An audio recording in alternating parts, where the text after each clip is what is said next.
বলবো। আজকে মূলত আমরা যে বিষয়টা বা যে এই যে মেথোডোলজির মধ্যে যে অনেকগুলো এইগুলো ছাড়াও কিন্তু এই ইত্যাদি বিষয়গুলো ছাড়াও কিন্তু আরো অনেক রিসার্চের মেথোডোলজি আছে, সেগুলো আমরা প্রতিদিনের ক্লাস হবে, সেই ক্লাস অনুসারে আমরা পরপর আলোচনা করব এবং সেগুলো সম্পর্কে বিস্তারিত জানবো। আমরা দেখো এখানে মেথোডোলজি, বেশ কিছু methodology: qualitative research, quantitative research, descriptive research, analytical research, applied research, fundamental research ইত্যাদি নানান মেথোডোলজি গুলো আছে।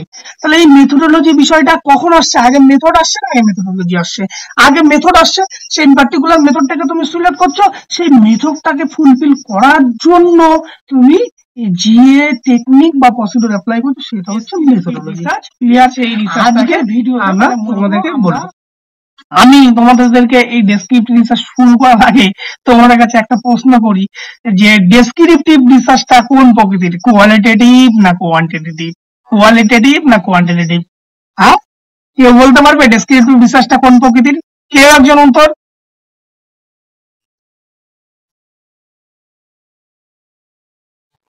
কোয়ালিটেটিভ। একটু জোরে বলো স্যার কোয়ালিটেটিভ। কোয়ালিটেটিভ। আচ্ছা, আর কেউ?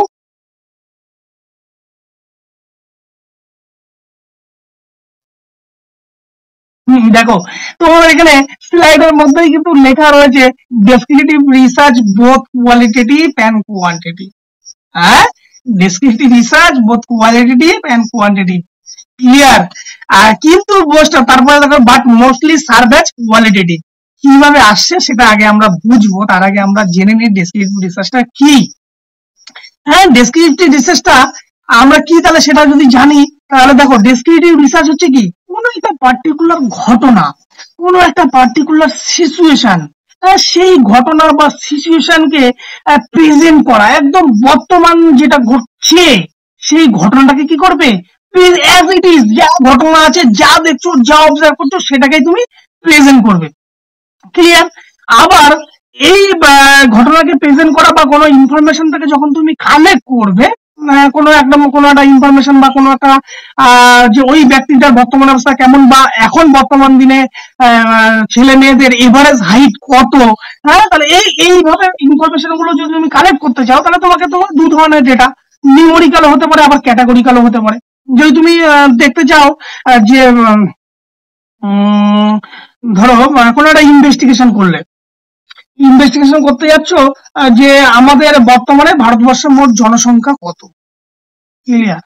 ভারতবর্ষের মোট জনসংখ্যা কত বর্তমানে, তাহলে তোমাকে এখানে এটা তো গভর্নমেন্টের কাজ। যদি ধরো তুমি এই রিসার্চটা করতে আছো তাহলে কি করবে, তুমি বাড়ি বাড়ি সার্ভে করবে, সেই সার্ভে করে সেখান থেকে তাদেরকে ইনফরমেশন নেবে, হ্যাঁ, কতগুলো লোক আছে, পপুলেশন ইত্যাদি ইত্যাদি ইত্যাদি। তাহলে ব্যাপারগুলো কি, তুমি এখান থেকে কি কালেক্ট করছো, নিউমেরিক্যাল ডেটা কালেক্ট করছো, নিউমেরিক্যাল ইনফরমেশন তুমি ওখান থেকে কালেক্ট করছো।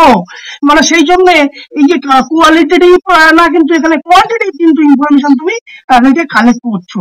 আবার যখন তুমি কোনো কিছু যে কোনো একটা গ্রুপের যে পার্টিকুলার বললে যে এখনকার এই যে ইয়ং জেনারেশন ছেলে মেয়েদের ক্যারেক্টারিস্টিক গুলো কেমন বা তাদের বিহেভিয়ার গুলো কেমন, তাহলে দেখো এক্ষেত্রে দুটো ডেটা কালেক্ট করার কিন্তু ধরন আলাদা।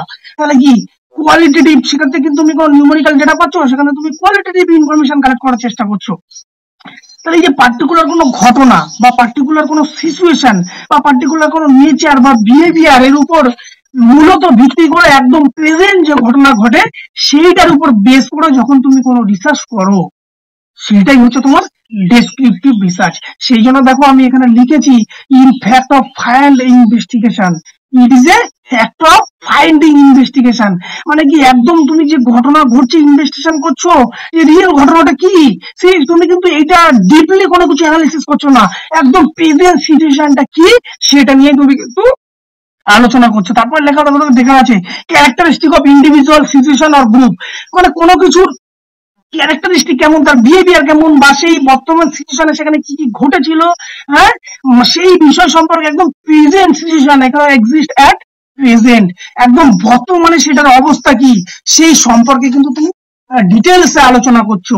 সেখানে কিন্তু তুমি ডিপলি আলোচনা করছো না যে এই কেন, ধরো কোনো একটা ইভেন্ট বা কোনো একটা ঘটনা ঘটে গেছে, তুমি যখন তুমি সেই ঘটনাটার কাছে গেলে, সেই ঘটনাটার কাছে গিয়ে তুমি কি করলে, কোনো একটা ঘটনাকে সেটাকে তুমি জানার চেষ্টা করলে, সেই ঘটনাটা যখন তুমি জানবে যে বর্তমান পরিস্থিতিটা কি, সেই ঘটনাটার সেই বর্তমান পরিস্থিতি নিয়ে যখন তুমি আলোচনা করছো, সেটাই হচ্ছে তোমার ডেসক্রিপটিভ রিসার্চ। তুমি কিন্তু পাস্টের কোনো কিছু ইনভেস্টিগেশন করছো না।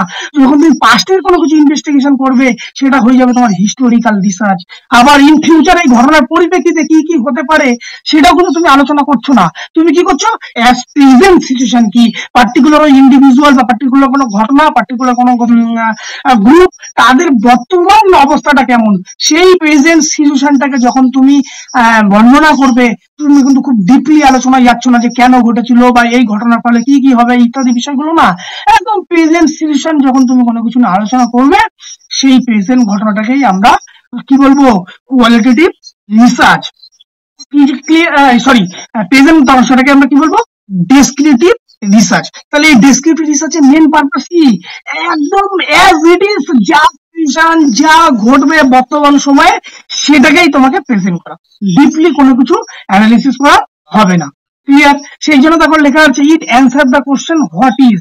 হোয়াট ইজ মানে কি, কি ঘটতে চলছে, কি ঘটনা, কেন কিন্তু আমরা ঘুরছি না, হোয়াইয়ের পিছনে ছুটছি না, কি বর্তমানে তার সিচুয়েশনটা কি, বর্তমান তার পরিস্থিতিটা কি, বর্তমান ছেলে মেয়েদের হাইট কত, বর্তমান ছেলে মেয়েদের ওয়েট কত, বর্তমান ছেলেদের মেয়েদের ক্যারেক্টারিস্টিক কেমন, নেচার কেমন, হ্যাঁ, ইত্যাদি বিষয়গুলো যখন কিন্তু আলোচনা করব, সেটাই হচ্ছে কি আমাদের ডেসক্রিপটিভ রিসার্চ। সেখানে কিন্তু শুধুমাত্র কি সেটা খুঁজবো, কি সেটা জানবো, কেন বা কি হবে, মানে হোয়াই অ্যান্ড হাউ, এই দুটোর কিন্তু কাজ কিন্তু আমরা ডেসক্রিপটিভ রিসার্চে করবো না।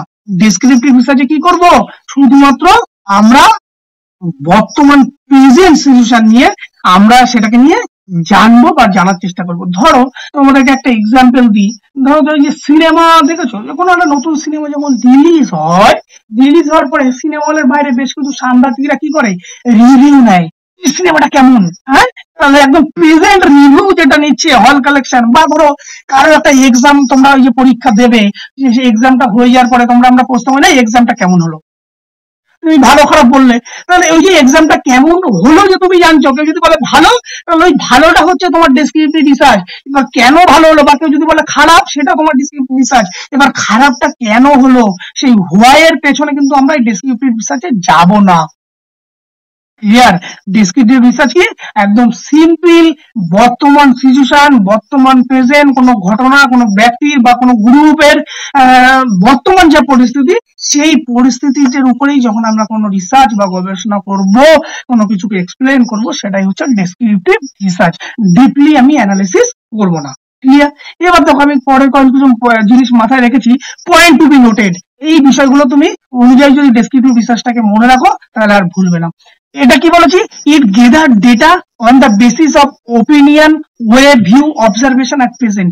মানে কি, তোমার কি এই ক্ষেত্রে কি তুমি ইনফরমেশন কালেক্ট করছো, কি করছো, on the basis of opinion, view, কিছু দেখছো, ওপিনিয়ন নিচ্ছ কারো কাছ থেকে, ওই যে মুভির যে তুমি রিভিউ নিচ্ছ হলের বাইরে থেকে, বা এক্সামের পরে তাদের কাছ থেকে যে খবর নিচ্ছ এক্সামটা কেমন হলো, বা তুমি কোনো ঘটনাকে দেখছো অ্যাট প্রেজেন্ট, তার পরিপ্রেক্ষিতে কোনো কিছু যখন তুমি গবেষণা করছো, সেটাই হচ্ছে তোমার ডেসক্রিপটিভ রিসার্চ। বর্তমান পরিস্থিতির উপর যা কিছু করছো, সেটাই হচ্ছে তোমার ডেসক্রিপটিভ রিসার্চ। ক্লিয়ার? এখানে বলেছে কি, নো ম্যানিপুলেশন। এখানে কোনো ম্যানিপুলেশন মানে চেঞ্জ করা যাবে না, কোনো কিছুকে পরিবর্তন করা যাবে না। তুমি যা যা পাবে, যা যা ইনফরমেশন তুমি পেয়েছো, যা যা তুমি অবজার্ভ করছো, সেটাকেই তোমাকে পরিষ্কার লিখতে হবে।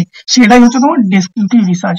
এখানে দেখো পরের পয়েন্ট দেখো, নো কজ অ্যান্ড এফেক্ট। মানে এখানে তুমি কোনো ট্রেনিং বা ট্রিটমেন্ট, এখানে যদি কোনো ট্রেনিং বা ট্রিটমেন্ট তুমি কিন্তু তাদেরকে দেখো, যেটা পাচ্ছ সেটাই তুমি লিখছো। এখানে কোনো ট্রেনিং বা কোনো এফেক্ট তুমি দেখছো না, যে আমি ট্রেনিং দিলাম, ট্রেনিং এর ফলে তার কি কি চেঞ্জেস আসলো, এই বিষয়গুলো কিন্তু তুমি দেখছো না। অ্যাট প্রেজেন্ট যা যা সিচুয়েশন, যা যা পরিস্থিতি, যা যা সিচুয়েশন, যেমন তার বিহেভিয়ার, যেমন তার ক্যারেক্টারিস্টিক, সেই বিষয়গুলোকে যখন তুমি এক্সপ্লেন করবে, সেটাই হচ্ছে ডেসক্রিপটিভ রিসার্চ। দেখো তারপরে কি লেখা আছে, sample size should least be more than 30 and greater than 30, মানে মোর দেন 30, 30 এর বেশি হতে হবে। দেখো এখানে অনেক বেশি স্যাম্পল, যেহেতু তুমি কোনো একটা ইন জেনারেল কোনো কিছুকে একটা এক্সপ্লেন করছো, তারপর সিচুয়েশনটাকে অ্যানালাইসিস করছো, কোনো একটা গ্রুপ কাজ করছো, সেক্ষেত্রে কি হবে, ডেটা যত বেশি হবে, তোমার কাজের অথেন্টিসিটি তত বেশি হবে এই ডেসক্রিপটিভ রিসার্চের ক্ষেত্রে। তার মানে এই জন্য মিনিমাম ডেটা হচ্ছে 30-র উপরে, আমাদের কিন্তু 30-র কম হলে কিন্তু ডেসক্রিপটিভ রিসার্চ হবে না। তাহলে যত বেশি ডেটা তোমার কাছে তত বেশি অথেন্টিসিটি। তাহলে এই ডেসক্রিপটিভ রিসার্চকে যখন কোনো ঘটনা বা কোনো ইভেন্টকে তুমি বর্ণনা করবো, তখন maximum large number of sample নিয়ে তোমায় কিন্তু সেই ইনফরমেশনটা কালেক্ট করতে হবে। কারণ তুমি প্রেজেন্ট কোনো ঘটনাকে বর্ণনা করছো, তাহলে প্রেজেন্ট ঘটনাকে তুমি যখন কোনো কিছু বর্ণনা করছো বা প্রেজেন্ট ক্যারেক্টারিস্টিক কারো কিছু জন্য বর্ণনা করছো, তাহলে যত বেশি তুমি স্যাম্পল থেকে ইনফরমেশন কালেক্ট করবে তত বেশি তোমার রিসার্চটা অথেন্টিসিটি হবে। পরে একটা দেখো আমি সুন্দর একটা এক্সাম্পল দিয়েছি, এক্সাম্পল দিয়ে ডেসক্রিপটিভ রিসার্চ থেকে বোঝার চেষ্টা করো যে আমি কি বলেছি, effectiveness of physical education teacher, effectiveness of physical education teacher towards development of physical education profession. তাহলে কি বলেছি, এফেক্টিভনেস দেখতে চাইছি, কাদের এফেক্টিভনেস দেখতে চাইছি, ফিজিক্যাল এডুকেশন টিচার যে তাদের কি ফিজিক্যাল এডুকেশন এই প্রফেশনটা ডেভেলপ করার কি কি ভূমিকা আছে। ক্লিয়ার? এক্ষেত্রে কি তুমি কিছু তাদেরকে ট্রিটমেন্ট দিচ্ছ, তুমি কি তাদেরকে কোনো কিছু চেঞ্জ করছো, কিছুই করছো না। তুমি সেই এই যে তোমার প্রবলেমটার পরিপ্রেক্ষিতে তুমি কিছু কি করবে, কিছু স্টেপ ফলো করবে বা কিছু মেজারেবল ক্যারেক্টারিস্টিক নেবে, সেখান থেকে নিয়ে তুমি সেই ফিজিক্যাল টিচার থেকে ইনফরমেশন কালেক্ট করবে, করে তুমি একটা রেজাল্ট করছো। এখানে কিন্তু কোনো ট্রেনিং দাওনি, কোনো এফেক্ট তুমি দাওনি, শুধুমাত্র জাস্ট তুমি দেখতে চাইছো যে তাদের ভূমিকাটা কি, সেটা তুমি জানার চেষ্টা করছো। সেটাই হচ্ছে ডেসক্রিপটিভ রিসার্চ। সিম্পল, আমি তোমাদেরকে যদি সিম্পল ভাষায় এক লাইনে বুঝতে চাও, ডেসক্রিপটিভ রিসার্চটা কি, ডেসক্রিপটিভ রিসার্চটা হলো হোয়াট ইজ কি, সেটাই হচ্ছে বর্তমান সিচুয়েশনটা কি, তার বিহেভিয়ারটা কি, কিরকম, সেটাই হচ্ছে ডেসক্রিপটিভ রিসার্চ। একদম প্রেজেন্ট সিচুয়েশনটাকে নিয়ে যখন কোনো কিছু আলোচনা করবে, সেটাই হচ্ছে ডেসক্রিপটিভ রিসার্চ। ক্লিয়ার? চলো, এইবার এই ডেসক্রিপটিভ রিসার্চ করার জন্য 3 ধরনের মূলত ডেসক্রিপটিভ রিসার্চ করা হয়। 3 টাইপের হয়ে থাকে। কি কি টাইপ? 1 নম্বর হচ্ছে সার্ভে, 2 নম্বর হচ্ছে অবজারভেশন, 3 নম্বর হচ্ছে কেস স্টাডি। ক্লিয়ার? এই যে সার্ভে করছো কি, হ্যাঁ, তুমি কি সার্ভে করছো, যে মুভি হয়ে গেল সিনেমা হলের বাইরে, সেই মুভি রিভিউ কালেক্ট করছো, মানে সার্ভে করছো। কিছু একটা কোশ্চেন নিয়ে তুমি আগে থেকে ফিল আপ করেছো, কিছু গ্রুপ অফ পিপলকে তুমি জড়ো করেছো, সেই জড়ো করে তাদের কাছ থেকে সেই কোশ্চেনের অনুযায়ী তুমি তাদেরকে কিছু প্রশ্ন করছো, বা যে তুমি এই কি করছো, কোনো একটা যে ভারতবর্ষের পপুলেশন, বাড়ি বাড়ি যাচ্ছ, তাদেরকে কতজন নাম্বার অফ পপুলেশন আছে সেই অনুযায়ী তুমি সেই ইনফরমেশন গুলো কালেক্ট করছো, মানে সার্ভে করছো। হ্যাঁ, সেটা হচ্ছে তোমার এই ডেসক্রিপটিভ রিসার্চের একটা অন্যতম এবং গুরুত্বপূর্ণ প্রধান হচ্ছে মেথড, সার্ভে রিসার্চ। ডেসক্রিপটিভ রিসার্চের প্রধান হচ্ছে কি সার্ভে রিসার্চ। আবার কি করছে, অবজারভেশন আছে। তুমি কিছু অবজার্ভ করছো, কোনো ঘটনাকে তুমি দেখছো, কোনো ব্যক্তিকে তুমি দেখছো, কোনো সিচুয়েশনকে তুমি দেখছো, দেখে কিছু অবজার্ভ করছো, সেটা হচ্ছে তোমার অবজারভেশন রিসার্চ। আবার কেস স্টাডি কি, কোনো কিছু বিষয়, সেই বিষয়টাকে কি করছো, ডিপলি কোনো কিছুকে অ্যানালিসিস করার চেষ্টা করছো। কোনো কিছু পপুলেশন নিলে সেই স্যাম্পলের ঘটনাটাকে বা কোনো একটা পার্টিকুলার বিষয়কে সেটাকে ডিপলি অ্যানালিসিস করছো, সেটা হচ্ছে তোমার কেস স্টাডি। ক্লিয়ার? তাহলে ডেসক্রিপটিভ রিসার্চটা কি? দেখো, ডেসক্রিপটিভ রিসার্চটা হচ্ছে একদম অ্যাট প্রেজেন্ট কোনো একটা গ্রুপ, কোনো একটা ঘটনা, কোনো একটা সিচুয়েশনকে আমরা সেটাকে বর্ণনা করব। হ্যাঁ, কি হয়েছে সেই ঘটনাটা, সেইটা বর্ণনা করবো। কেন হয়েছে সেদিকে আমরা যাবো না, কি হয়েছে সেইটা বর্ণনা করবো, সেটা ভালো খারাপ কি হয়েছে, ভালো খারাপটা কেন হলো সেই অ্যানালিসিসের দিকে যাবো না। সিম্পল প্রেজেন্ট যা ফিডব্যাক, প্রেজেন্ট যা ঘটনা, যা আমি পাবো, সেখানে কোনো কিছু চেঞ্জ করা যাবে না। অ্যাজ ইট ইজ যা রেজাল্ট পাবো, সেটাই হচ্ছে ডেসক্রিপটিভ রিসার্চ। ক্লিয়ার?